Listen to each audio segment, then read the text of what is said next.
বাংলাদেশ এবং বাংলাদেশের বাইরে পৃথিবীর বিভিন্ন প্রান্তে যেখান থেকে চ্যানেল আই দেখছেন আপনাদের সকলকে সাদর আমন্ত্রণ তৃতীয় মাত্রা দেখবার জন্য। সাম্প্রতিক নানা বিষয় নিয়ে আলোচনার জন্য আমার সঙ্গে স্টুডিওতে রয়েছেন আমার ভাই বসা আছেন বাংলাদেশ জাতীয়তাবাদী দল বিএনপির vice chairman doctor Asaduzzaman Ripon এবং আমার ডানে রয়েছেন সাংবাদিক কলামিস্ট হাসান মামুন। স্বাগত আপনাদের দুজনকে তৃতীয় মাত্রায়। হাসান মামুন, আপনাকে বিশেষভাবে প্রথমবারের মতো তৃতীয় মাত্রায়। নির্বাচন সামনে 1 মাস বাকি, কিন্তু অনেকেই নানা রকমের অনিশ্চয়তা, উদ্বেগ, উৎকণ্ঠার মধ্যে আছে নির্বাচনকে ঘিরে। অনেকের মধ্যে উৎসাহ আছে, একথাও অস্বীকার করা যাবে না। তো আমি আপনাদের দুজনের কাছ থেকে একটু বুঝতে চাই যে নির্বাচনকে সামনে রেখে কী কী ধরনের চ্যালেঞ্জ আপনারা দেখেন নাগরিক হিসেবে, একজন রাজনৈতিক দলের নেতা হিসেবে, সাংবাদিক হিসেবে, কিংবা সরকারের দিক থেকেও কী ধরনের চ্যালেঞ্জ আছে, কমিশনের দিক থেকে কী ধরনের চ্যালেঞ্জ আছে? ডক্টর আসাদুজ্জামান রিপন। ধন্যবাদ আপনাকে। নির্বাচন নিয়ে বা রাজনৈতিক দলগুলোর দিক থেকেও কী ধরনের? নির্বাচন নিয়ে তো মানুষের আগ্রহের কোনো শেষ নেই, কারণ বহু বছর মানুষ মূলত ভোট দিতেই পারেনি, ভোট দিতে যায়নি, সুযোগ ছিল না। তো ফলে আগামী নির্বাচন নিয়ে মানুষের একটা উৎসাহ যেমন আছে, উচ্ছ্বাস যেমন আছে, উৎকণ্ঠাও কোনো কোনো মহলে যে নেই, কারোর মধ্যে উদ্বেগও নেই, সেটা একেবারে উড়িয়ে দেওয়া যাবে না। এটার কারণ হচ্ছে কি যে নির্বাচনে যে সমস্ত অংশীজনরা আছেন, পার্টিকুলারলি যদি ইলেকশন কমিশনের কথা যদি বলি, তাদের সক্ষমতা, শুধু তো ইলেকশন কমিশন একটা বডি, তারাই তো ইলেকশনটা কন্ডাক্ট করেন না, they have to depend on many other institution as well এজ। তো সেই সমস্ত ইনস্টিটিউশনগুলোর ক্যাপাসিটি ডেভেলপ মানে ডেলিভারি করার ক্ষেত্রে অনেকেই খুব কনফিডেন্স পান না। যদিও স্বরাষ্ট্র উপদেষ্টা তিনি বলেছেন নির্বাচন কমিশনের তরফ থেকে ভোটারদেরকে আশ্বস্ত করা হয়েছে, সেটা অন্য ইস্যু। এটা গেল একটা দিক। দ্বিতীয় দিকটা যেটা হচ্ছে যে আপনার যারা নির্বাচনে অংশ নিচ্ছেন, আমি যদি পার্টিকুলার যদি আপনার জামাত নেতৃত্বাধীন 11 দলীয় জোটের কথা যদি বলি, মানে mainly Islamist parties plus Islamist parties প্লাসটা হচ্ছে যে আপনি কর্নেল অলির এলডিপি, তারপরে আপনার এনসিপি, নতুন ছাত্রদের একাংশের নেতৃত্বাধীন একটি দল এনসিপি, এরা সহজেই যে জোটটি আছে তাদের তরফ থেকে কখনো কখনো যেভাবে যে সমস্ত মানে কথিত লেভেল প্লেইং ফিল্ড নেই, এই ধরনের অভিযোগ যখন তোলা হয়, অথবা প্রশাসনে ভারসাম্যের ব্যাপারে অভিযোগটা তোলা হয়, এসব তো নানাবিধ কথাবার্তা বলার মধ্য দিয়ে যেটা হয় কি, ওই বলে ঘরপোড়া গরু সিঁদুরে মেঘ দেখলে ভয় পায়। আবার মনে করিয়ে দিলেন জামাতের নায়েবে আমির যিনি আব্দুল্লাহ আবু তাহের সাহেব, উনি মনে করিয়ে দিলেন যে মানে 2007 সালের সিমটম মানে উপসর্গগুলি তিনি দেখতে পাচ্ছেন। তো হোয়াট ইজ সিন ইন 2007, আমরা 2007 সালে আমরা যেই জিনিসটি দেখেছি, যেটা উনি মনে করিয়ে দিলেন, সেটা হচ্ছে যে নির্বাচনী রেস থেকে সমস্ত আয়োজনই ছিল, ফ্রম ইলেকশন কমিশন সাইড ওদের তরফে আয়োজন ছিল, রাজনৈতিক দলগুলোর মধ্যে উচ্ছ্বাসও ছিল, অংশগ্রহণ ছিল, পোস্টার ছিল, সবই ছিল, হোয়াট নট। তো এর মধ্যে তো হঠাৎ করেই দেখা গেল যে হোসেইন মোহাম্মদ এরশাদের মনোনয়নটা যখন বাছাইতে বাতিল হয়ে গেল, তখন ওটাকে একটা অজুহাত হিসেবে দাঁড় করিয়ে তৎকালীন আওয়ামী লীগ অর্থাৎ মেজর পার্টি হিসেবে তারা নির্বাচনটা বয়কট করে ফেললেন। এটা আমার কাছে যেটা মনে হচ্ছে খুব প্রি-ডিজাইন্ড। ইউনূস সাহেবের বহুল আলোচিত যে শব্দটি মেটিকুলাস ডিজাইন, তখন তো মেটিকুলাস শব্দটি বলিনি, তখন বলতাম যে ওয়েল ডিজাইনড, ওয়েল ডিফাইন্ড, অথবা targeted design, what ever. But এখন একটা নতুন শব্দ যুক্ত করা যায় যে মেটিকুলাস ডিজাইন ছিল 2007 সালের ইলেকশন থেকে সরে আসা, ব্যাক আউট করা। এটা তো আমরা দেখেছি, এই ধরনের অভিজ্ঞতা তো আমাদের জাতির আছে। তো যখন জামাত ইসলামের তরফ থেকে যখন মানে নির্বাচনের নিরপেক্ষতা নিয়ে, কমিশনের নিরপেক্ষতা নিয়ে, প্রশাসনের নিরপেক্ষতা নিয়ে, এবং মোটা দাগে বলা যেতে পারে লেভেল প্লেইং ফিল্ড নেই, এই ধরনের অভিযোগ তোলার মধ্য দিয়ে যে জিনিসটা মনে হয় আমার কাছে 3-4টি মনে প্রশ্ন আসে। একটা হতে পারে সেটা হচ্ছে যে তারা যে অভিযোগটা করছেন সে অভিযোগটা আসলে করার জন্য করছেন কীরকম, লেভেল প্লেইং ফিল্ড নেই। হ্যাঁ, এটা করার জন্য করছেন। যেমন ধরুন, বরং জামাত ইসলামের বেলায় বলা হয়, অনেকে বলতেন যে প্রশাসনে তাদের লোকজনে ভরপুর, মানে তারা একেবারে মানে প্রশাসন নিয়ন্ত্রণ করছেন, নানাবিধ প্রতিষ্ঠান ইনস্টিটিউশনগুলোতে তাদের লোকজন সেখানে ফিল্ড উইথ দেয়ার পিপল, সোজা কথা তাদের লোক, হ্যাঁ, দেয়ার মেন। তো তো সেইটা যাতে অভিযোগটা যাতে মানে রিডিউস করে দেওয়া যায়, অথবা সেই অভিযোগটাকে মানে জামাতের দিকে যে মানে অভিযোগের তীরটা ছিল সেটাকে যাতে মানে ডাইলুট করে দেওয়া যায়, সেটা জামাত ট্যাকটিক্যালি কৌশলগত কারণে জামাত কী করলো, উল্টো অভিযোগটা তার প্রতিপক্ষ অর্থাৎ বিএনপির ব্যাপারে তুলে দিল। এটা তাদের বলবেন লাভটা কি? লাভটা হচ্ছে এটা, যদি নির্বাচনে আসলে তো 15 বছর তো টেস্ট আপনি করেননি, মানে টেস্ট কেস যেটা টেস্ট আপনি করেননি, আপনি প্রি টেস্ট খেলেন নাই, টেস্ট খেলেন নাই, ডাইরেক্ট খেলতে নামছেন। অর্থাৎ নির্বাচন তো গত 15 বছর ছিল না। অর্থাৎ কোন দলের স্ট্রেংথ কোন জায়গায় গিয়েছে অথবা নেমেছে সেটা তো আপনি এখন মেজার করতে পারেননি।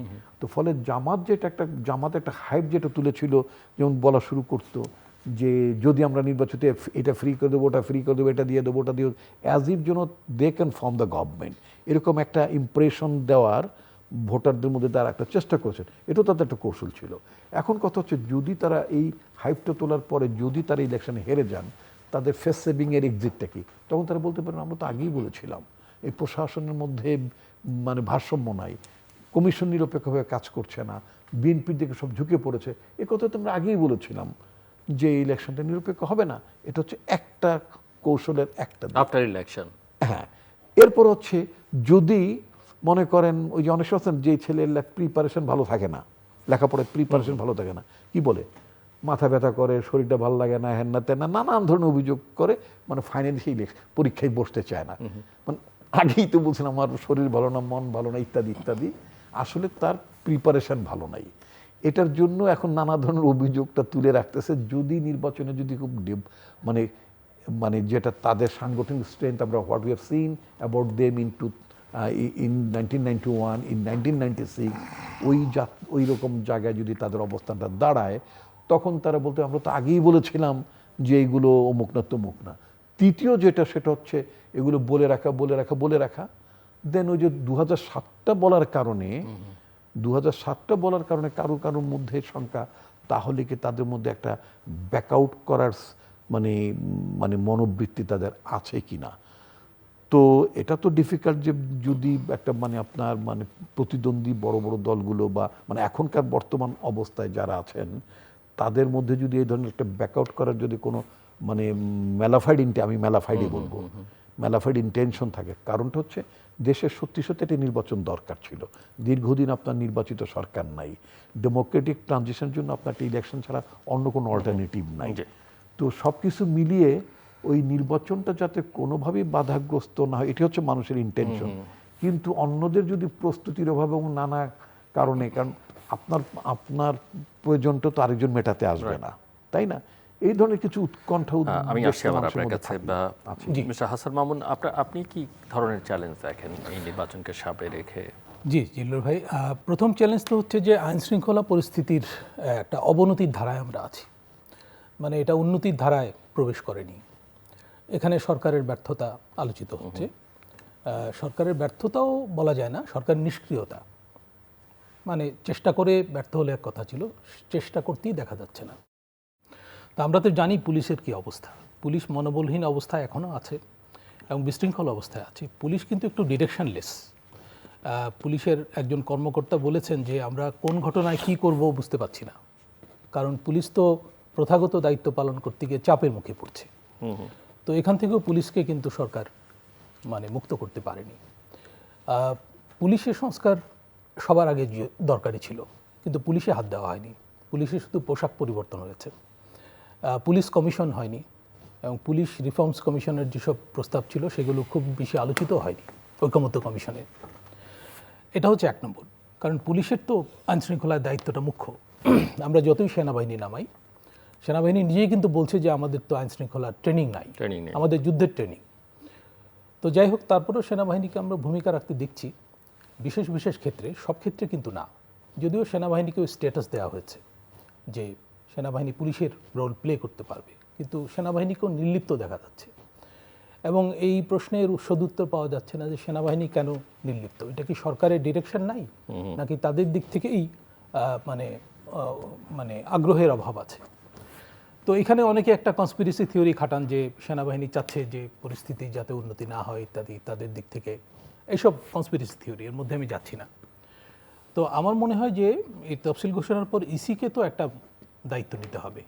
মানে আইন শৃঙ্খলার দায়িত্বটা যদিও সরকারের, কিন্তু ইসিকে এই জায়গায় সমন্বয় করতে হবে এবং প্রয়োজনে সরকারকে বলতে হবে যে আইন শৃঙ্খলার উন্নতি প্রয়োজন। অস্ত্র উদ্ধার অভিযান আমরা তো জানি, অপারেশন ডেভিল হান্ট চলছে দ্বিতীয় পর্যায়ে, কিন্তু মানুষ ফিল করছে না, জনগণের মধ্যে কোনো এটা নিয়ে দেখা যাচ্ছে না। ডেভিল দেখা যাচ্ছে না। গ্রেপ্তার কিন্তু অনেক, 15,000-এর বেশি গ্রেপ্তার, কিন্তু অস্ত্র উদ্ধার হয়নি। আমরা তো জানি অনেক বিপজ্জনক বন্দী পালিয়ে গিয়েছিল, 3টা জেল থেকে সবাই পালিয়ে গিয়েছিল, নরসিংদী সহ। তো তাদের অধিকাংশই কিন্তু ফেরেনি বা ধরা পড়েনি। তারপর জামিন পেয়ে গেছে অনেক বিপজ্জনক আসামি। তারা কি করছে? তারা আইন শৃঙ্খলার অবনতি ঘটাচ্ছে কিনা, এটাও একটা প্রশ্ন। অনেকে বলেন যে পুলিশের যেসব সদস্য যোগদান করেনি সরকারের নির্দেশে, তারাও আইন শৃঙ্খলার অবনতি ঘটাচ্ছে কিনা, কারণ তারা তো সহমত পুলিশ। তো এই চ্যালেঞ্জটা রয়ে গেছে, এটা হচ্ছে প্রধান চ্যালেঞ্জ আমার কাছে মনে হয়। এবং দলগুলোর মধ্যে অন্তর্কলহ আছে, বিএনপির মধ্যে বেশি দেখা যাচ্ছে, জামায়াতে কম। জামায়াতকে বলা হয় ডিসিপ্লিন পার্টি, মানে রেজিমেন্টেড পার্টি, সেই অর্থে ডিসিপ্লিন। তো বিএনপির মধ্যে ডিসিপ্লিনের ঘাটতি কিন্তু তারেক রহমান সাহেব ফেরার পরও দেখা যাচ্ছে। রাউজান পরিস্থিতি স্বাভাবিক হয়নি, এবং বিএনপির যারা খুন হচ্ছে সেগুলো কি সামাজিক অপরাধের কারণে নাকি রাজনৈতিক, বোঝা যাচ্ছে না। আচ্ছা, আর রাজনৈতিক দলগুলোর মধ্যেও কিন্তু সম্পর্কের অবনতি আমরা লক্ষ্য করেছি যতদিন গেছে। এখানে আমি সেনাপ্রধানের একটা উক্তি স্মরণ করব। উনি কিন্তু অনেক আগে বলেছিলেন যে আপনারা পরস্পরের মধ্যে কাদা ছড়াছড়ি করেন না, তাহলে কিন্তু আইন শৃঙ্খলা পরিস্থিতি শুধু না, দেশের সার্বভৌমত্ব বিপন্ন হতে পারে। এবং তখন আমাকে দোষ দিন না, আমার কথা বলেন না যে আমি বলি নাই, তাই না? তো সেনাপ্রধানের কথা কিন্তু সত্য হয়েছে। কাদা ছড়াছড়ি চলতে চলতে পরিস্থিতির এত অবনতি নানান ইস্যুতে। আমরা তো দেখলাম যে নির্বাচনকে নানাভাবে শর্ত সাপেক্ষ করা হয়েছিল। যেমন এক সময় বলা হতো যে স্থানীয় সরকার নির্বাচন না হলে আগে করতে হবে, এবং এনসিপি কিন্তু এই যে ইসির প্রধান কার্যালয় ঘেরাও করেছিল, আপনার মনে আছে নিশ্চয়ই, এটার দাবিতে। যদিও এর দায়িত্ব সরকারের, এটা ইসির না, সিদ্ধান্তের বিষয়। তারপর এলো যে গণভোট আগে হতে হবে, তারপর পিআরের ইস্যু আসছে। পিআরের ইস্যু, পিআরের বিষয়ে নিষ্পত্তি না হলে নির্বাচন হবে না। আচ্ছা, তারপর সংস্কার আলোচনা দীর্ঘদিন ধরে চললো, অহেতুকভাবে এটাকে প্রলম্বিত করা হলো, এবং গণ অভ্যুত্থান পরে মূল্যবান সময় কিন্তু সংস্কার আলোচনার নামে নষ্ট করা হয়েছে। নির্বাচন বিলম্বিত হলো, তাও একটা অনিশ্চয়তা দূর হয়েছে লন্ডন বৈঠকে যে রোজার আগে ইলেকশনটা হতে যাচ্ছে। এখন নির্বাচন হওয়ার ক্ষেত্রে রিপন ভাই যেগুলো বললেন, যে রাজনৈতিক দলগুলোর মধ্যে কিন্তু একটা পক্ষকে দেখা যাচ্ছে যে তারা নানান অভিযোগ তুলে রাখছে। তো এটা একটা প্রশ্নবিদ্ধ ব্যাপার, এর উদ্দেশ্য খারাপ হতে পারে। রাজনীতিতে এই আলোচনা চলছে যে তারা নির্বাচন বর্জনের বাহানা তৈরি করছে কিনা। যদিও আমরা দেখছি যে মনোনয়নপত্র নিয়ে কিন্তু আপিল নিষ্পত্তি ভালোই হচ্ছে ইলেকশন কমিশনে, তারপর উচ্চ আদালত তো আছেই। তো আমি প্রস্তুতির দিক থেকে তেমন ঘাটতি দেখি না, ঘাটতি দেখি আইন শৃঙ্খলার দিক থেকে। আর হচ্ছে যেটা নির্বাচনের জন্য আইন শৃঙ্খলাটা তো একটা খুবই গুরুত্বপূর্ণ। আমরা কখনো দেখিনি যে তফসিল ঘোষণার পরও আইন শৃঙ্খলার এত অবনতি। আমরা তো অনেকগুলো ইলেকশন দেখলাম, বিশেষ করে অন্তর্বর্তী বা তত্ত্বাবধায়ক আমলে আইন শৃঙ্খলার অবনতি কিন্তু শুরুতেই রোধ করা হয়। আমরা 2001-এ দেখেছি, তার আগেও দেখেছি। তারপর হচ্ছে গণ অভ্যুত্থান তো এবারেই প্রথম হয়নি, এর আগেও হয়েছে 90-তে। জিল্লুর ভাই তখন ক্যাম্পাসে, আমরাও ক্যাম্পাসে। তো তখনও গণ অভ্যুত্থান ছিল, এবং সেই পরিস্থিতি তো হ্যান্ডেল করা হয়েছে দক্ষতার সঙ্গে, এবং সেটা ছিল সবচেয়ে ভালো নির্বাচন বলা হয়। এবং সেই নির্বাচনের ফলও কিন্তু বেশ গ্রহণযোগ্য ছিল, একটা ভারসাম্যপূর্ণ ফল ছিল। যাই হোক, আজকে কিন্তু 1-11 স্মরণ করতে চাই, 1-11 আমেরিকান সিস্টেমে আমরা বলি 1-11। তো 1-11-র যে পরিস্থিতি, সেই রকম পরিস্থিতি হবে না আমরা এটা আশা করি। সেই রকম উপাদান রাজনীতিতে খুব একটা নেই। কারণটা হচ্ছে যে সেনাবাহিনী কিন্তু নির্বাচন চাচ্ছে, তখন সেনাবাহিনীর দিক থেকে উস্কানি ছিল, এটা পরে প্রমাণ হয়েছে, এবং ভারতের দিক থেকেও তৎপরতা ছিল। পশ্চিমাদের দিক থেকেই ছিল, সেটা ম্যাটেরিয়ালাইজ করেছে তৎকালীন সেনা নেতৃত্ব। পশ্চিমাদের তৎপরতা কতটা ছিল এটা পরিষ্কার না, কিন্তু পরে তো লেখালেখির মাধ্যমে বেরিয়ে এসছে যে ভারতের একটা ইন্ধন ছিল। এবং ওই নির্বাচনের ভেতর দিয়ে 2008 তখন থেকেই কিন্তু সংকটের শুরু, এবং সেই নির্বাচনটা একতরফা ছিল। বিএনপি কিন্তু সেই নির্বাচন বর্জন করবে এরকমও শোনা যাচ্ছিল, শেষে বিএনপি যোগদান করে এবং 30টার মতো আসন পায়। এটা একটা অস্বাভাবিক ফল, এবং এই 2/3 সংখ্যাগরিষ্ঠতার ভেতর দিয়ে আমার স্মরণ আছে সেই নির্বাচনের আগের দিন রাতে আমার অনুষ্ঠানে আমার অতিথিরা বলছিলেন তখন যখন ওই যে বিএনপির বিভিন্ন ক্যান্ডিডেটের গাড়িতে এটা পাওয়া যাচ্ছে, কে তার বাড়িতে এটা পাওয়া যাচ্ছে, একতরফা যে বিএনপির আসলে উইথড্র করা উচিত, কিন্তু বিএনপির নেতৃত্ব তখন উইথড্র করেনি। পরে শোনা যায় যে জামাতও তাকে নির্বাচনে থাকতে, জি জামাত নাকি তাকে রাজি করিয়েছে যে ফলাফলে তো খারাপ হবে না ইত্যাদি, জামাতের সেই ভূমিকা মানে শোনা যায় ছিল। তো যাই হোক, এখন আমি একটা ইতিবাচক পরিস্থিতি দেখি আন্তর্জাতিকভাবে। পশ্চিমারা তো ভালো নির্বাচন চায়, এখানে গণতন্ত্রের উত্তরণ চায়, তারা বারবারই বলছে। আরেকটা হচ্ছে যে ভারতের ভূমিকাও মনে হচ্ছে, ভারতের যে মানে প্রশাসনের ভূমিকা, আমি বিজেপির ভূমিকা কথা বলছি না, তারাও এখানে একটা নির্বাচিত সরকারের জন্য অপেক্ষা করছে। এই সিগন্যাল কিন্তু দিয়ে গেছে। এই যে জয়শঙ্কর সাহেব এসেছিলেন এবং উনি বেগম জিয়ার যা মানে অন্ত্যেষ্টিক্রিয়ায় যোগদান করতে এসেছিলেন, এবং তারা বারবারই এটা বলছেন। তো তাদের মানে ঘোষিত মানে বক্তব্যে আমরা আস্থা রাখতে চাই যে তারা এখানে একটা গণতন্ত্রের উত্তরণ চান। এখন ক্ষমতাচ্যুতদের তরফ থেকে প্রত্যাঘাত থাকবে কিনা এটা একটা প্রশ্ন। তো সেই প্রত্যাঘাত মোকাবেলার শক্তি তো সরকারের থাকা উচিত, এবং এই প্রশ্নে তো মাঠে থাকা রাজনৈতিক দলগুলো ঐক্যও থাকা উচিত যে ক্ষমতাচ্যুতরা যাতে কোনো অরাজকতা তৈরি করতে না পারে।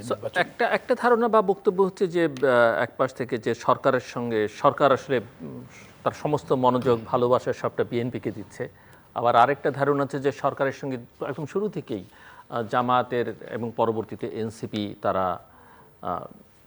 প্রায় একাকার, মিলেমিশে একাকার। এবং এই জায়গায় যে সাম্প্রতিককালে বেশ কয়েকটি ছাত্র সংসদের নির্বাচন, আপনি একসময় ছাত্র নেতা ছিলেন, ছাত্র সংসদের নির্বাচনের এবং সবগুলোতে একচেটিয়াভাবে জামাত সমর্থিত ছাত্র সংগঠন শিবিরের প্রার্থীরা বিজয়ী হলো। এটাকে প্রথম দিকে নানাভাবে ব্যাখ্যা করবার চেষ্টা করা হলো, শেষ পর্যন্ত দেখা গেছে যে যেভাবেই ব্যাখ্যা করা হোক না কেন, ফলাফলে আসলে ছাত্রদের সমর্থনের একটা সেটাই মুখ্য ভূমিকা পালন করেছে। সো এই জায়গায় আপনি কি দেখেন? এবং অনেকের মধ্যে ধারণা যে এই নির্বাচনটা যেভাবে যারা মনে করেন যে জামাত এবং সরকার একাকার মিলেমিশে, এবং প্রশাসনে জামাতের জন্য গত 54 বছরের ইতিহাসে এটাই সবচেয়ে ফেভারেবল সময়, গত 13-14 মাস, এবং প্রশাসনে তাদের এখন যথেষ্ট কর্তৃত্ব। অনেকে মনে করেন তো সব ডিসি প্রায় জামাতের ঘনিষ্ঠ, কারো কারো বক্তব্য আমার এই অনুষ্ঠানেই বলেছেন। তো সেই বিবেচনা থেকে অনেকে মনে করেন যে যদি ইলেকশনটা কোনোভাবে হয়, একটা যেটা তাদের ধারণা যে জামাত যদি জিততে পারে তাহলে ইলেকশন হবে, না হলে হবে না, এবং যদি হয় তাহলে আসলে 1991 সালের মতো একটা চিত্র হতে পারে, যেটা যেমন 91 সালে আওয়ামী লীগ একেবারে সরকার গঠন করে ফেলেছিল, বিএনপি খুব একটা ভাবেনি যে তারা বিজয়ী হবে, কারণ বিএনপির তখন অনেক দুর্যোগ দুর্বিপাকের মধ্যে দিয়ে বেগম জিয়া দলটাকে একটা জায়গায় এনে দাঁড় করিয়েছেন, নির্বাচন করছেন, ক্যান্ডিডেট পাওয়া দুষ্কর ছিল আমরা জানি।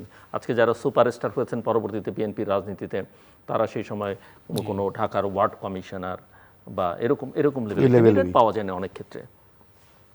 তো সেরকম একটা অবস্থা হতে পারে। ভিতরে অনেক পরিবর্তন হয়েছে, কারণ তরুণ ভোটারের সংখ্যা অনেক, যাদের সঙ্গে বিএনপি সেই অর্থে রিলেট করতে পারছে না নিজেকে।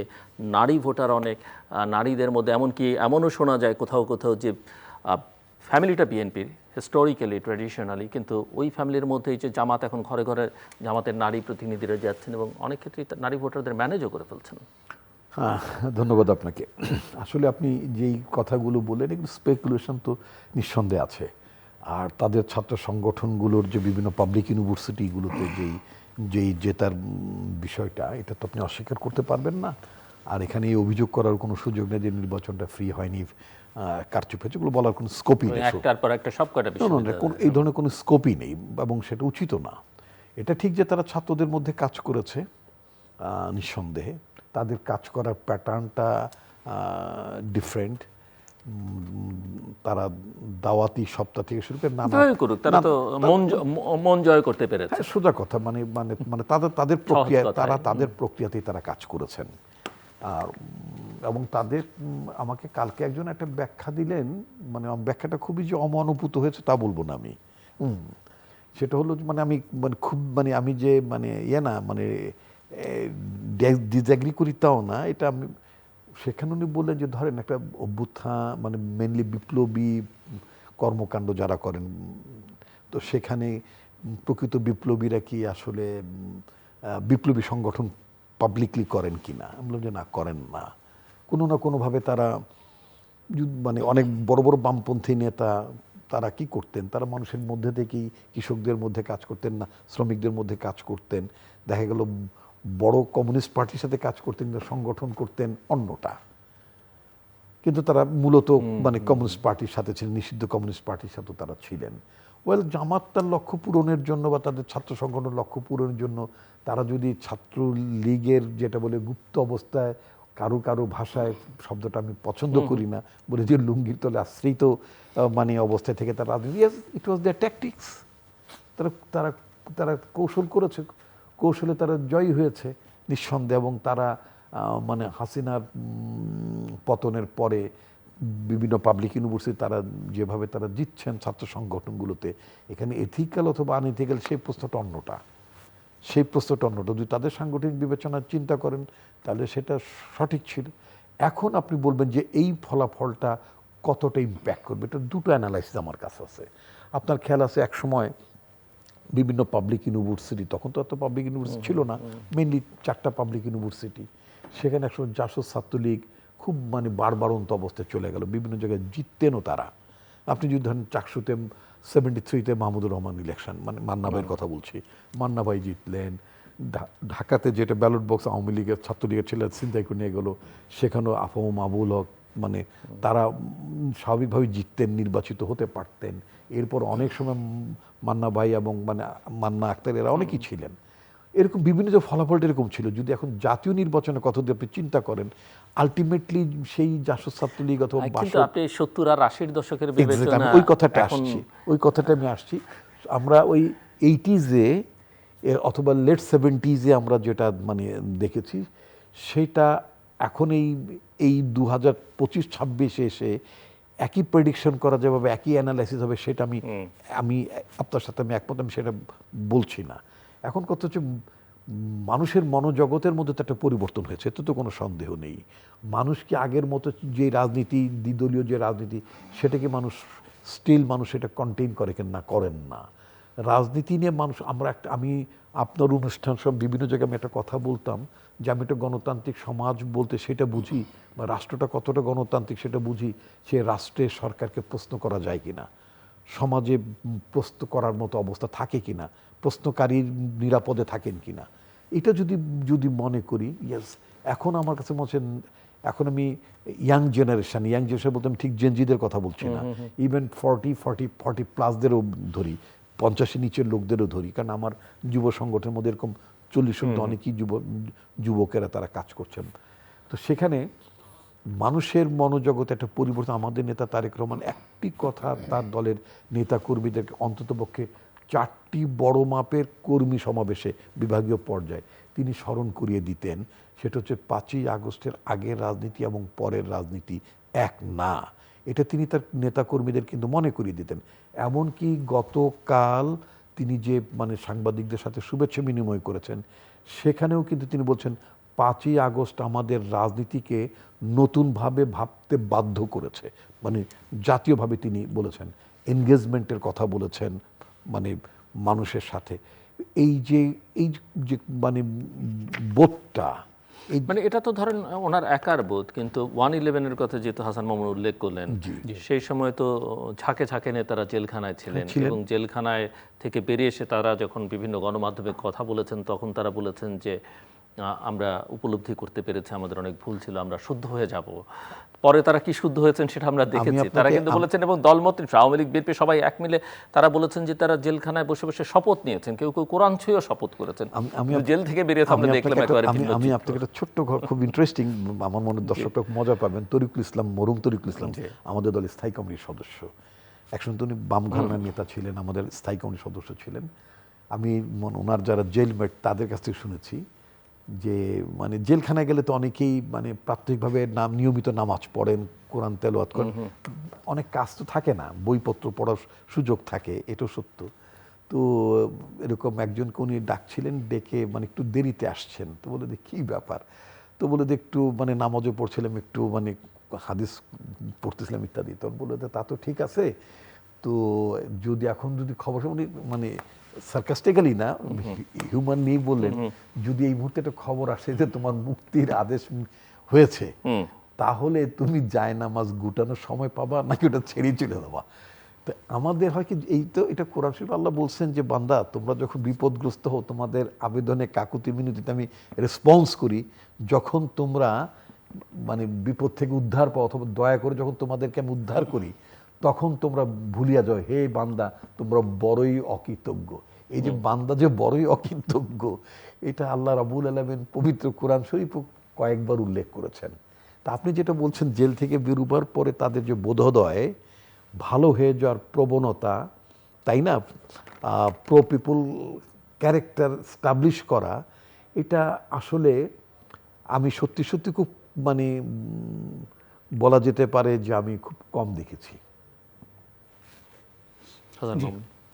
কি বলবো, তো যেটা আমরা আলোচনা করছিলাম যে এই যে ভেতরে ভেতরে যে পরিবর্তন ঘটেছে এবং যেটা বিশ্ববিদ্যালয়গুলো নির্বাচনের মধ্য দিয়ে, এবং অনেকেই মনে করেন যে জামাতের ইনফ্লুয়েন্স, তাদের তো আমরা ধারণা একটা সাধারণভাবে ছিল যে 3 থেকে 5-7টা সিট পর্যন্ত তারা পেতে পারে ফলাফল যা, বাট এখন আবার তারা যে অ্যালায়েন্স করেছে সেখানেও দেখা যায় এমন সমস্ত ইসলামী সংগঠনকে তারা তাদের সঙ্গে যুক্ত করেছে যারা সবসময় তাদের একেবারে প্রতিপক্ষ হিসেবে, পরস্পরের মধ্যে যথেষ্ট মতপার্থক্য আছে। অনেকে জামাতকে মানে ধর্মীয় বিবেচনা থেকে কাউন্টার করতে চাইলে, ইসলাম প্রশ্নেও আবার যেই কর্নেল অলি আহমেদ বিএনপি থেকে বেরিয়ে গেলেন জামাত ইস্যুতে, তিনি গিয়ে আবার জামাতের সঙ্গে যুক্ত হলেন। সো ভেতরে ভেতরে ফলাফলও কোনো ধরনের আপনি বড় কোনো ইয়ে মনে করেন, ওই যে যারা বলছেন যে হয় যদি জামাত ইলেকশনে তার জেতা নিশ্চিত হয় তাহলেই হয়তো ইলেকশনটা হতে পারে, নাহলে নাও হতে পারে।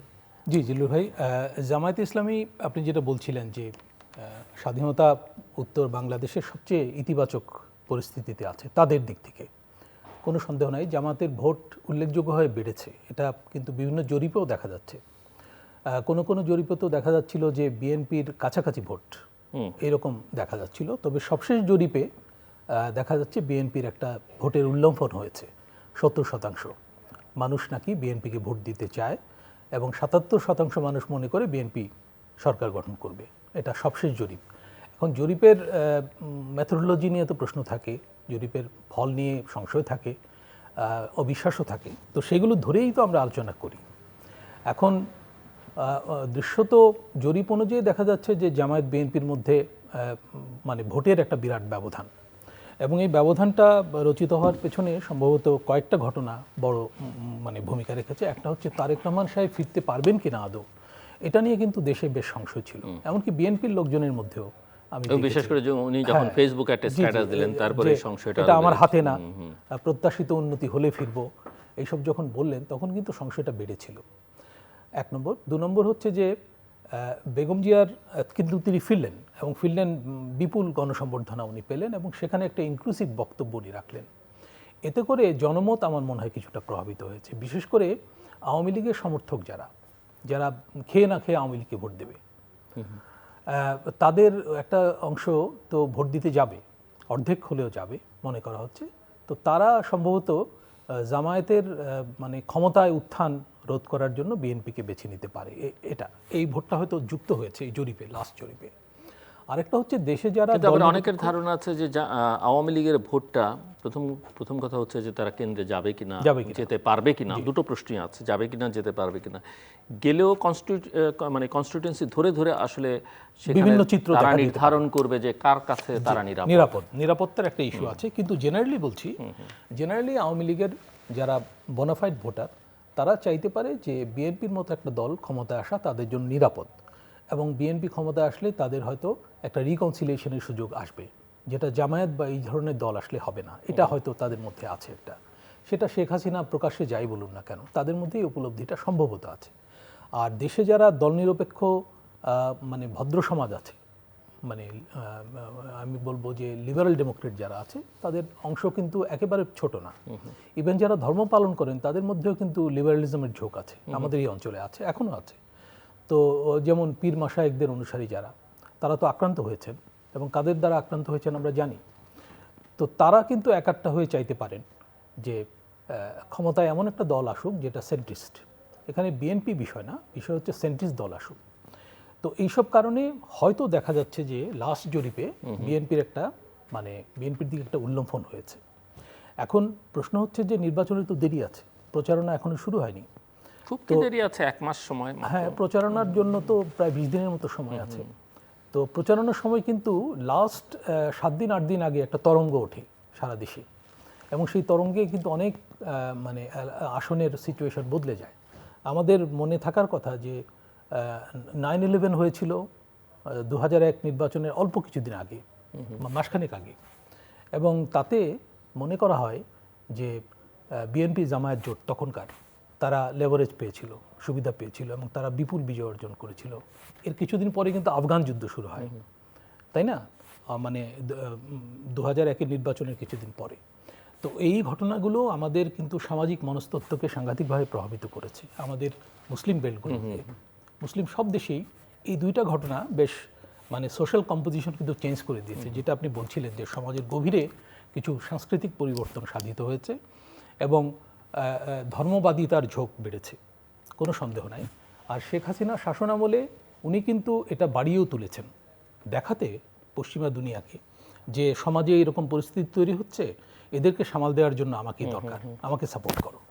তো এটা তার জন্য আবার বিপ্রতীপ হয়েছে, খারাপ হয়েছে। আমরা দেখেছি যে যেসব এলাকায় মাদ্রাসা বেশি, সেখানে কিন্তু গণ অভ্যুত্থানে পুলিশকে ঝুলিয়ে রাখা হয়েছে মেরে। আমি ইয়ের কথা বলছি, মানে যাত্রাবাড়ির কথা বলছি। ওই এলাকায় সাধারণ মানুষের, মাদ্রাসার শিক্ষার্থীদের ব্যাপক অংশগ্রহণ ছিল, এবং এই অংশগ্রহণ না থাকলে কিন্তু হাসিনাকে হটানো যেত না। মানে বুকে গুলি নিতে রাজি আছে এইরকম জনগোষ্ঠী রাস্তায় না নামলে কিন্তু শেখ হাসিনাকে হটানো যেত না। যেটা বলা হয় যে বিএনপি সেই ধরনের পার্টি না, যে জন্য বিএনপি তাদের হটাতে পারেনি, এই একটা ব্যাখ্যা কিন্তু আছে। তো যাই হোক, মানে হাসিনা হয়তো তাদেরকেই বেছে নিয়েছে তার পতনের কারণ হিসেবে, নাহলে তো শেখ হাসিনাকে, এবং শেখ হাসিনা তো শেষ দিন পর্যন্ত আর্মি নামাতে চেয়েছিলেন, যে আর্মি গুলি করুক, তাই না? উনি মানে চিন্তা করছিলেন না যে এটা দেশকে ধ্বংস করে দেবে কিনা।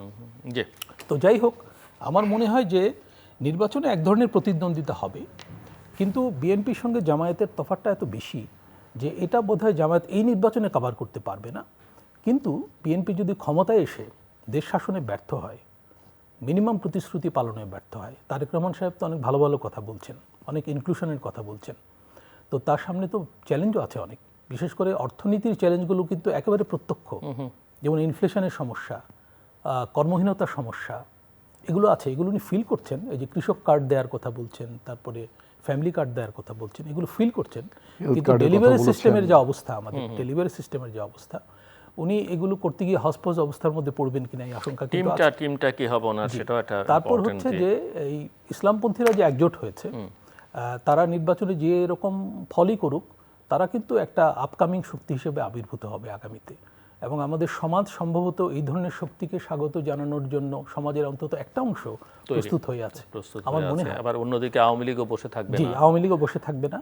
তো এটা নির্ভর করছে যে নির্বাচনের পরে দেশ পরিচালনায় সাফল্য দেখাতে হবে, আন্তর্জাতিক সম্পর্কেরও পুনর্বিন্যাস প্রয়োজন হবে, ভারতের সঙ্গে সম্পর্কের একটা স্বাভাবিকীকরণ লাগবে।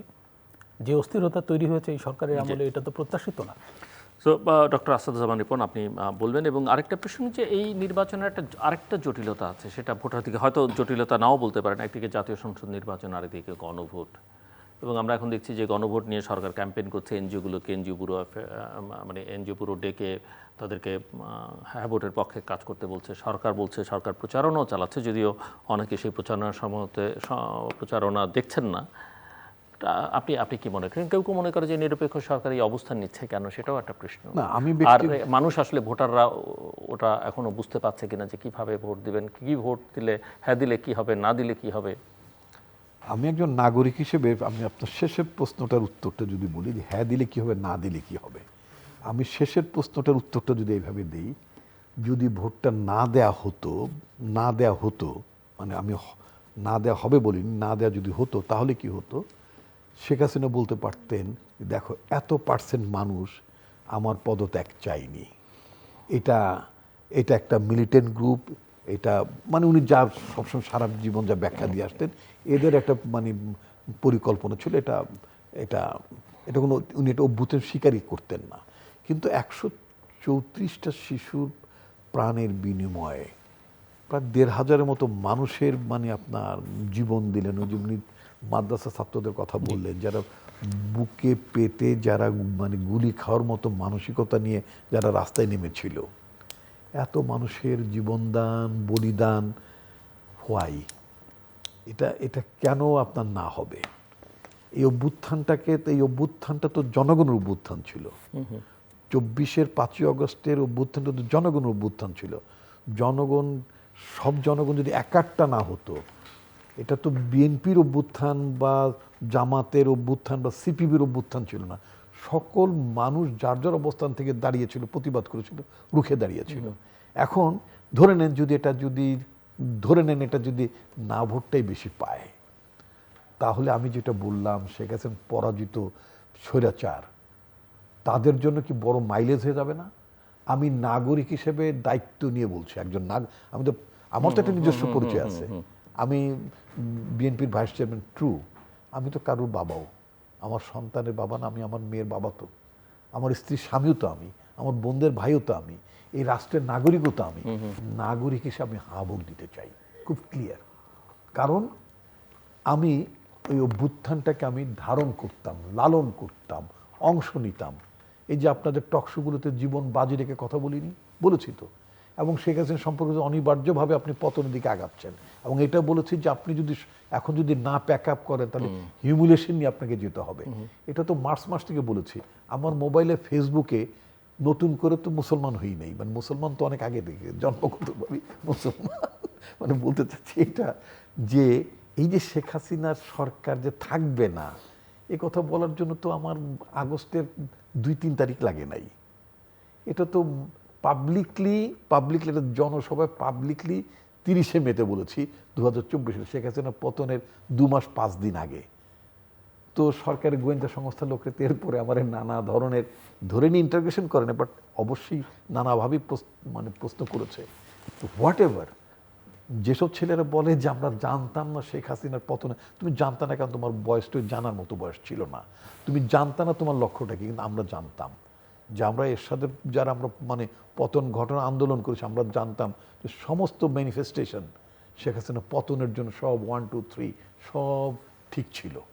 তো এখন কথা হচ্ছে কি, যেটা হয়েছে গণভোটে, জনগণের উদ্দেশ্যে, আপনার দর্শকদের উদ্দেশ্যে বলতে চাই, আমরা সবাই হ্যাঁ ভোট দেবো, অবশ্যই আমরা হ্যাঁ ভোট দেবো, এবং আমরা অভ্যুত্থানের যে চেতনা, সেই চেতনাটাকে আমরা আফোল্ড করব। এটা একটা সো আপনি তো বুঝে শুনে দেবেন, প্রায় সিংহভাগ ভোটার কি আপনি না বুঝেই ভোট দিতে বলছেন? আমি একটা কথাই বলতে চাই, যে শেখ হাসিনাকে ফেলে দেওয়াটা না, কিন্তু ভোটটা তো সেই জন্য না যে শেখ হাসিনাকে ফেলে দেওয়া ঠিক আছে কিনা, হ্যাঁ বা না, এটা তো সংস্কার বিষয়ে 4টি বিষয়, তার পেছনে অনেকগুলো মোটা দাগে বলতে চাই যে শেখ হাসিনাকে ফেলে দেওয়ার কারণেই তো আপনি এত আলোচনা, এত সংস্কার, নোট অফ ডিসেন্ট, এত কিছু দিতে পেরেছেন। না ফেলে দিলে তো বলতে পারতেন, অতএব ফেলে দেওয়াটা সঠিক ছিল, এই জন্য। হ্যাঁ, হাসান মামুন। জি, একটা দীর্ঘ সংস্কার আলোচনার শেষে নানান জটিলতা পেরিয়ে জুলাই সনদ স্বাক্ষর হয়েছে। এখানে তারপরেও মতপার্থক্য রয়ে গেছে, নোট অফ ডিসেন্ট সহই গণভোট হচ্ছে। এই ব্যাপারে বিএনপির আপত্তি ছিল, পরে বিএনপিটা মেনেও নিয়েছে কিছুটা। বিএনপি তো এখন বলছে না যে আমরা না ভোট চাই বা না ভোটের দিক আমাদের কর্মী সমর্থকরা। তো কিন্তু ভেতরে ভেতরে মানুষের মধ্যে একটা আলোচনা আছে যে বিএনপির লোকজন না ভোট বেশি দেবে কিনা। না, আমি জানি না, মানুষের মধ্যে এই আলোচনাটা আছে, কিন্তু না, মানুষের মধ্যে আলোচনা নাই, এটা কারো সুখানুভূতি আছে, আওয়ামী লীগ পন্থীদের। যাই হোক, তো এখন না ভোট বেশি পড়তে পারে এই আশঙ্কা কিন্তু আছে, নেই তা না। তবে আমি মনে করি যে না ভোট যদি বেশি পড়েও তাতে চিন্তিত হওয়ার খুব কারণ নেই, কারণ রাজনৈতিক দলগুলোর তো নিজস্ব সংস্কার কর্মসূচি আছে, বিএনপির 31 দফা আছে, এবং তারা গণ অভ্যুত্থানের 1 বছরেরও আগে এটা ঘোষণা করেছিল নিজে থেকে। সেখানে কিন্তু বিএনপির যারা মিত্র সংগঠন তাদের দাবিও যুক্ত হয়েছিল। প্রথমে তো 28 দফা ছিল বোধহয়, পরে আর 3 দফা যুক্ত হয়। জামায়াতে ইসলামী আর এনসিপি তো বিএনপির চেয়ে বেশি অগ্রগামী মনে হচ্ছে কথাবার্তা অন্তত। তো তারাও যদি জয়যুক্ত হয়, তাদের কাছেও দাবি থাকবে মানুষের যে তারা তাদের সংস্কার কর্মসূচিগুলো বাস্তবায়ন করুক। আমি সংস্কার নিয়ে কোনো অনিশ্চয়তা দেখি না ওই অর্থে। আর একটা হচ্ছে যে গণভোটে হ্যাঁ জয়যুক্ত হলেও সংস্কার কিন্তু হবে সার্বভৌম সংসদে, সংসদের উপর তো কিছু নাই। সেই সংসদে কি হবে আমরা কিন্তু এখনো জানি না। সেই সংসদে যারা ক্ষমতাসীন দল হবে তাদের উপর নির্ভর না, করছে। তাতে তো ওই সংসদে ম্যান্ডেটেড হবে এটা করার জন্য। হ্যাঁ, ম্যান্ডেটে হবে। আবার না, কিন্তু এখানে আবার আরেকটা প্রশ্ন আছে যেটা নিয়ে অনেক সময় বিতর্ক হয়েছে যে এই চার্টারের মধ্যে আছে, যে 4 নম্বর যে চার্টারের মধ্যে আছে যে এতদিনের মধ্যে না করলে এটা অটো হয়ে যাবে, যেটা নিয়ে বিএনপি বলেছিল যে এটা ঠিক না। তো আমরা আশা করব যে যেসব তো আমরা তো ধরেই নিতে পারি যে এটা পাস যদি সংসদ নাও করে তাহলে অটো হয়ে যাবে, আরেকটা হচ্ছে যে বিএনপি নিজে যদি according to the charter. BNP নিজে যদি মানে নিজের কর্মসূচিগুলো বাস্তবায়ন করে তাহলেও মানে রাষ্ট্র সংস্কারে একটা বড় অগ্রগতি হবে। রাষ্ট্র সংস্কারে অগ্রগতি তো প্রয়োজন, কোনো সন্দেহ নাই। এ নিয়ে কিন্তু রাজনৈতিক দলগুলো ব্যাপক মতপার্থক্যে জড়িয়েছে তাও না, তারা অনেক প্রশ্নে একমত হয়েছে এবং সংস্কার আলোচনায় আমি মনে করি দীর্ঘ সময় গেলেও অর্জন একেবারে কম না। তা আমরা তো কখনো ভাবিনি যে এই ধরনের আলোচনা আমাদের দেশে হবে, রাজনৈতিক দলগুলো একত্রে বসবে, কথা বলবে। তো যাই হোক, সরকার এখানে একটা বড় ভূমিকা রেখেছে। সরকার সংস্কারের পক্ষে ছিল এবং সংস্কারের পক্ষে তারা ক্যাম্পেইনও করছে। এটা নিয়ে যদিও প্রশ্ন কেউ কেউ তুলছেন যে সরকারের এখানে অবস্থান নেওয়া উচিত কিনা, তো সরকার তো প্রকাশ্যেই এটার পক্ষে। ইউনূস সাহেব তো শুরু থেকে বলছেন যে রাষ্ট্র সংস্কার না হলে আমরা পুরনো রাজনীতি, পুরনো শাসন ব্যবস্থার মধ্যে ফিরে যাব এবং সেটা গণ অভ্যুত্থানকে বানচাল করে দেবে, এটা উনি প্রকাশ্যেই বলছেন। তো ইউনূস সাহেব তো মূল্য মানে আমাদের সরকারের। এখানে আরেকটা প্রশ্ন হচ্ছে যে জামাতের যে এখনকার বক্তব্য বা বিএনপির সঙ্গেও তারা কথা বলেছে, তারেক রহমানের সঙ্গে কথা বলেছেন যে জাতীয় সরকার একটা করা যায় কিনা, আপনি কিভাবে দেখেন? হ্যাঁ, এটা একটা ইন্টারেস্টিং, মানে জাতীয় সরকার তো গণ অভ্যুত্থানের পরও হয়নি, তখন হওয়ার একটা বাস্তবতা ছিল। এখন নির্বাচনের আগে কেন এই প্রশ্ন উঠছে, এটা একটা প্রশ্ন। নির্বাচনে তো রাজনৈতিক দলগুলো পার্টিসিপেট করছে তার মতো করে এবং জোট গঠন হচ্ছে, 4টা জোট হয়েছে এই পর্যন্ত। বামপন্থীদের জোটও আছে, জাতীয় পার্টির বিভিন্ন খণ্ডের জোটও আছে, জামায়াতের নেতৃত্বে জোট আছে, ওখানে গণ অভ্যুত্থান থেকে দল বেরিয়ে আসা দল এনসিপি জয়েন করেছে, এবি পার্টি গেছে এবং ওখানে তো আপনি বললেন যে মুক্তিযোদ্ধার দল এলডিপি জয়েন করেছে। তারপর বড় মুক্তিযোদ্ধা আখতারুজ্জামান সাহেব উনিও যোগদান করেছেন। Interesting picture. তো আমরা আশা করি যে জামাতেই যোগ দিয়েছেন, জামাতেই যোগ দিয়েছেন, প্রতিদ্বন্দ্বিতাপূর্ণ নির্বাচন হবে, এটা আমরা আশা করি। নির্বাচনে প্রতিদ্বন্দ্বিতা তো হওয়া প্রয়োজন, না হলে কিন্তু যারা নির্বাচনের প্রতিপক্ষ তারা প্রচার করবে যে এটা হাসিনার আমলের মতো নির্বাচন হচ্ছে। এবং কোনো অবস্থাতেই আসন সমঝোতা জোটে জোটে হওয়া উচিত হবে না। জোটের মধ্যে তো হতেই পারে, হবেও। জোটে জোটে আসন সমঝোতা হলে এটা কিন্তু একটা মানে বি টিম তৈরি করবে সংসদে এবং সংসদের মর্যাদা নষ্ট হবে, গণতন্ত্র বিকশিত হবে না। আমরা মানে শেখ হাসিনার যে শাসনকে উৎখাত করেছি আমরা সবাই, উনি বললেন যে সবাই রাস্তায় নেমেছিল, নিঃসন্দেহে সবাই নেমেছিল। এখানে কিন্তু আমরা দেখছি নারীর একটা ব্যাপক অংশগ্রহণ ছিল, নিঃসন্দেহে, তাই না? তরুণদের শুধু না, নারীর, আমরা শুধু তরুণদের কথা বলি, নারীর কথা কিন্তু বলি না। আচ্ছা, তারপরে হচ্ছে যে নারী মানে সব রকম নারী, হিজাব পরা নারী, স্লিভলেস নারী, সব রকম নারী নেমেছিল। বিশ্ববিদ্যালয়ের শিক্ষকদের ভূমিকা ছিল, যদিও শিক্ষকরা কেউ কেউ আক্রান্ত হচ্ছেন নানান অভিযোগে। তো যাই হোক, সব মানুষের, সাধারণ মানুষের, ছিন্নমূল সব শ্রেণী পেশা, ধনী দরিদ্র কেউ বাদ ছিল না, এবং সাধারণ মানুষের, শ্রমজীবী মানুষের বিপুল অংশগ্রহণ ছিল। এবং হাসিনার আমলে যদি এই অর্থনীতিতে বৈষম্য না বাড়তো, মূল্যস্ফীতির চাপ যদি দীর্ঘদিন না চলতো, তাহলে কিন্তু সাধারণ মানুষ এভাবে রাস্তায় নামতো না, গার্মেন্টস কর্মীরা এভাবে রাস্তায় নামতো না। তাদেরকে আমরা এখন দেখতে পাচ্ছি না। এবং সংস্কার আলোচনায় তারা কিন্তু অনুপস্থিত ছিল। অর্থনৈতিক সংস্কার কমিশন হয়নি, এমনকি শিক্ষা সংস্কার কমিশন হয়নি, যদিও শিক্ষার্থীদের ভেতর থেকে আন্দোলন শুরু হয়েছিল। এটা খুব ইন্টারেস্টিং। মানে এই শাসনামলে আমরা কতগুলো ইন্টারেস্টিং ব্যাপার দেখেছি। 5টা সংস্কার কমিশনের সুপারিশগুলো নিয়ে কোনো আলোচনা হয়নি, মিডিয়া সংস্কার কমিশনের কোনো প্রস্তাব পাশ হয়নি, তাই না? গতকাল মিডিয়া কর্মীদের সঙ্গে তারেক রহমান সাহেবের বৈঠক হয়েছে, সেখানে অনেক কথা এসছে, কিন্তু ওই কথাটা আসেনি যে সংস্কারের কি হলো। মানে ওই ব্যাপারে আমরা বিএনপির মানে প্রতিশ্রুতি দেখতে চাইব। বিএনপির 31 দফায় কিন্তু মিডিয়া কমিশন গঠনের কথা ছিল, তাই না? সরকার নাই, বিএনপি মিডিয়া কমিশন ব্যাপারে না, বিএনপি সরকারে আসবে এটা ধরে নিয়ে আমরা আলাপটা করছি। তারেক রহমানকে তো ভাবি প্রধানমন্ত্রী বলে বর্ণনা করা হচ্ছে আন্তর্জাতিকভাবে অনেকদিন আগে, তাই না? তো যাই হোক, আমি মনে করি যে সংস্কার হতেই হবে, না হলে গণতন্ত্র সাকসেসফুল হবে না, আমাদের গণতন্ত্রের পথে উত্তরণটা টেকসই হবে না। আর সংস্কার অর্থনীতিতেও প্রয়োজন। বিএনপি তো অর্থনীতি এবং সামাজিক সংস্কারে অগ্রগামী ছিল, কিন্তু মানে জিয়াউর রহমান সাহেবের আমলেই কিন্তু সাইফুর রহমান সাহেবের মাধ্যমে বেসরকারীকরণ, মুক্তবাজার অর্থনীতি এগুলো হয় এবং এই নীতি কিন্তু অনুসৃত হয়েছে সব শাসন আমলে, এখনও অনুসৃত হচ্ছে। তো আমরা জানি না নির্বাচনে সঠিকভাবে কি হবে, তবে আমরা বিএনপি ক্ষমতা আসবে এটা ধরে নিয়ে আলোচনাটা করছি এবং এই আলোচনা করায় কোনো দোষ নাই, সারা পৃথিবীতে এইভাবে আলোচনা হয়।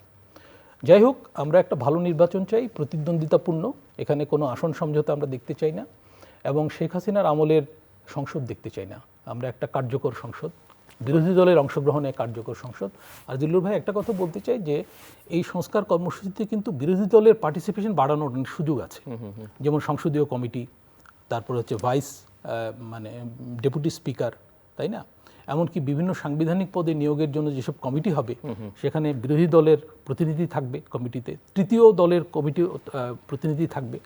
সুতরাং বিরোধী দলের অংশগ্রহণের সুযোগ বাড়ছে আগামীতে। তো জামায়াতে ইসলামী বা এনসিপি তারা যদি অপোজিশন হয়, তাদের তো হতাশ হওয়ার কোনো কারণ নেই এবং ইতিহাসে প্রথমবারের মতো জামাত কিন্তু প্রধান বিরোধী দল হতে চাচ্ছে আমার ধারণা। তো তাদের এই সুযোগটা বরং গ্রহণ করা উচিত, নির্বাচন বর্জন না করে। ডক্টর আসাদুজ্জামান রিপন। না, আপনি এবং সেই সঙ্গে জাতীয় সরকারের প্রসঙ্গটা। না, জাতীয় সরকারের বিষয়টা আমি যেটা বলি কি, আসলে আমার জাতীয় সরকার গঠনের বেলায় আমাদের পার্টির চেয়ারম্যান তারেক রহমানের একটা প্রতিশ্রুতি আছে, কিন্তু সেই প্রতিশ্রুতি কোনটা? যারা আমরা একত্রে আন্দোলন করেছি, যাদের ইতিমধ্যে আমরা কিছু আসনও নির্বাচনে আমরা ছেড়ে দিয়েছি, তাই না, আমরা মূলত তাদেরকেই বলতে বুঝাই, যাদের কিছু আসন ছেড়ে দিয়েছে অথবা আসন ছাড়া সম্ভব হয়নি, তাদেরকে নিয়ে আমরা জাতীয় সরকারের কথা আমরা ভেবেছি। কিন্তু আমরা কিন্তু সবাইকে নিয়ে এটা জাতীয় সরকার করব, তাহলে তো আপনার পার্লামেন্টে বিরোধী দল থাকবে কি করে? আপনি যেটা বললেন এটা খুবই, মানে এটা মানুষ কোনোভাবেই ভাবতে পারে না যে আওয়ামী লীগ জামানার মতো একটা ফেক অপোজিশন থাকবে, একটা ফেক পার্লামেন্ট হবে, এটা তো মানুষ প্রত্যাশা করে না।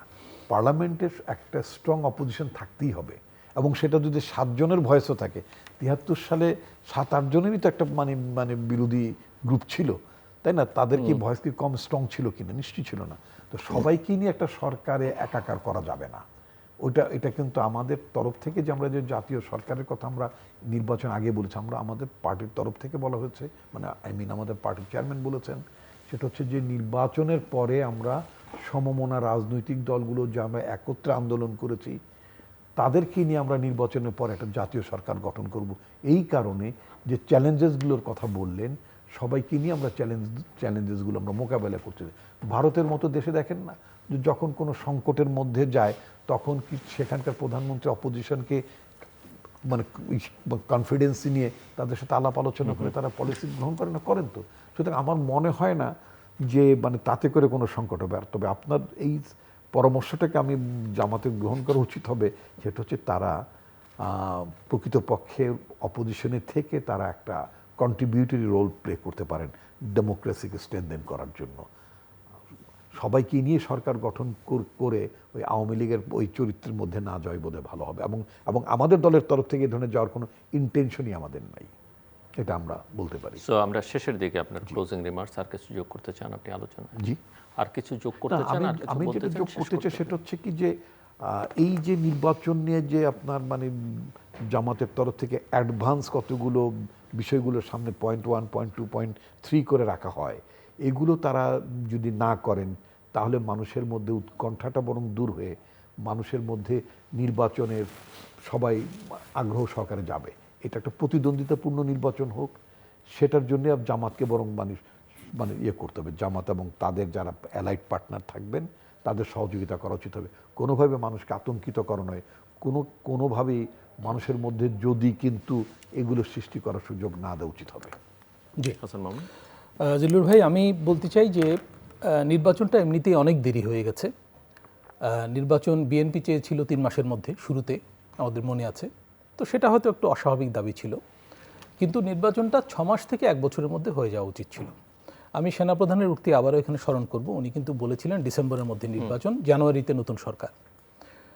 যাই হোক, জানুয়ারিতে না হলেও এটা ফেব্রুয়ারিতে হয়ে যাচ্ছে, ফেব্রুয়ারিতে রোজা শুরুর আগেই হয়তো আমরা নতুন সরকার পাবো। তো যারাই ক্ষমতাসীন হোক তাদের কাছে প্রত্যাশা থাকবে যে তারা গণতন্ত্রের প্রতি শ্রদ্ধাশীল থাকবে, গণতান্ত্রিক মূল্যবোধের প্রতি, এবং সংস্কারে অবিচল থাকবে। কারণ সংস্কার যদি না হয় গণতন্ত্র কিন্তু সাকসেসফুল হবে না। আমরা সংস্কারের কথা শুনে আসছি 91 সাল থেকে। 91 সালে 29টা টাস্ক ফোর্স হয়েছিল, আপনার নিশ্চয়ই মনে আছে, এবং যারা ডক্টর ইমান সোবহানের নেতৃত্বে, ওনার ব্যক্তিগত সদিচ্ছা ছিল এই ব্যাপারে, এবং অনেকে ওখানে কাজ করেছিলেন, অনেকে না সবাই বিনা পারিশ্রমিকে। তো সেই সংস্কারের কিন্তু কিছুই হয়নি, সেগুলো নাকি ছুঁয়েও দেখা হয়নি। যাই হোক, 111-এর পরেও সংস্কারের অনেক আওয়াজ শোনা গিয়েছিল এবং শাসনতান্ত্রিক সংস্কারের কথা আমরা শুনতে পেয়েছিলাম তখনকার আইন উপদেষ্টার মুখে খুবই, উনি প্রয়াত হয়েছেন।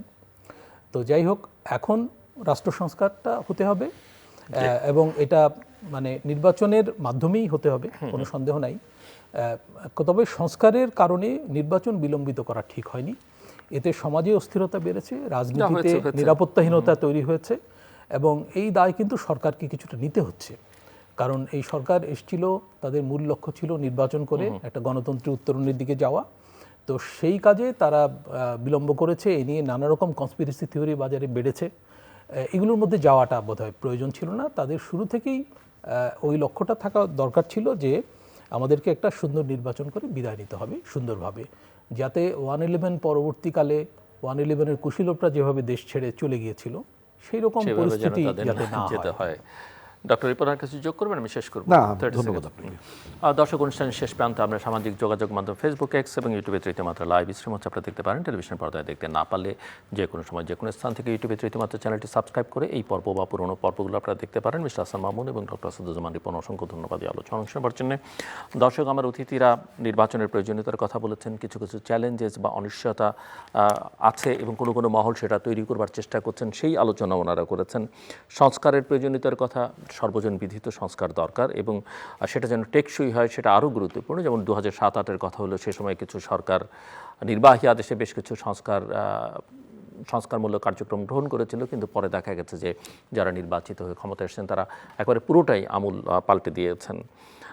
এবং জাতীয় সরকারের প্রসঙ্গে আমরা আলোচনা করব। জাতীয় সরকার, সবাই মিলে সরকার করলে আসলে গণতন্ত্রটা চর্চা করা যায় না, কারণ সংসদে বিরোধী দল বা যে কোনো গণতান্ত্রিক সরকারের একটা শক্তিশালী বিরোধী দল দরকার। তবে উদ্বেগের যেটা সবচেয়ে বড় বিষয় সেটা হচ্ছে দেশের আইন শৃঙ্খলা পরিস্থিতি, এবং এখানে সরকার একেবারেই নিষ্ক্রিয় এবং এই বিষয়টিকে ইতিবাচক ধারায় নিয়ে যাওয়ার কোনো চেষ্টাও এখন পর্যন্ত পরিলক্ষিত হয় না। কাজেই কোনো শক্তির নির্বাচন থেকে সরে দাঁড়ানো যেমন নির্বাচনকে নিয়ে যে অনিশ্চয়তা সেটা বাড়িয়ে তুলতে পারে, আইন শৃঙ্খলা পরিস্থিতির নির্বাচনকে ঘিরে যে অনিশ্চয়তা সেটা বাড়িয়ে তুলতে পারে। কাজেই দুটো জায়গা, একটা তো সরকারের দায়িত্ব, আর হচ্ছে রাজনৈতিক দলগুলোর সদিচ্ছার ইস্যু। আমরা আশা করব যে এইসব বিষয়ে নিষ্পত্তি হোক, দেশে গণতন্ত্র পুনঃপ্রতিষ্ঠিত হোক। আমাদের সঙ্গে থাকবার জন্য অসংখ্য ধন্যবাদ, আপনাদের সবার জন্য শুভকামনা।